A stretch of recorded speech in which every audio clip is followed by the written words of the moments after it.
invited to the misty San Francisco location of the $30 million epic to find out if Roger's life on the set is as glamorous as Bond's on the screen. 007 has made him a rich man, but Roger's never lost his sense of humor about playing the infallible agent. I mean, it keeps me off the streets. It's got me on the streets, actually, of San Francisco. No pun intended. This is very embarrassing, you know. Who for? Well, Where are you off to next? I have my pacemaker wired up while we're talking. I don't feel too well. Not surprising, considering some of the hair-raising dangers he faces before the camera. After a high-speed car chase through Fisherman's Wharf, there's a different face-to-face, autograph hunters. None of the action phases the actor, who insists on doing most of his own stunts. No, I do most everything, apart from the love scenes. No wonder. Roger's Italian-born wife, Louisa, is usually on the set. And his latest Bond beauty, Tanya Roberts, brought husband Barry with her. A brunette on Charlie's Angels, Tanya faced bondage as a blonde. I think blondes work more, but I know I've lost a lot of parts by not being a blonde. I'm aware of it. I was told by my agent they're looking for blonde. They seem to be looking for more blondes than brunettes, so maybe it was a good idea. Another change was working with the man licensed to thrill. Although the scripts are beautifully written, they're really fun. He'll ad-lib. Sometimes throws me for a loop because I come from a more technical background, and it is fun. And Roger's great, and I think that's really important because he's so confident.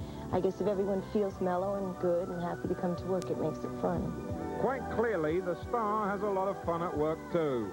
I asked Roger if there was anything that made him lose his cool. No, good Lord, no. Yes, there are. You know, when the explosions are going off around me, I sometimes wonder what the hell I'm doing. What he's doing is personalizing Bond with his own special polish, backed up by a gung-ho team led by director John Glenn. You get a lot of pressure, particularly on these sort of films, you know, $30 million movies.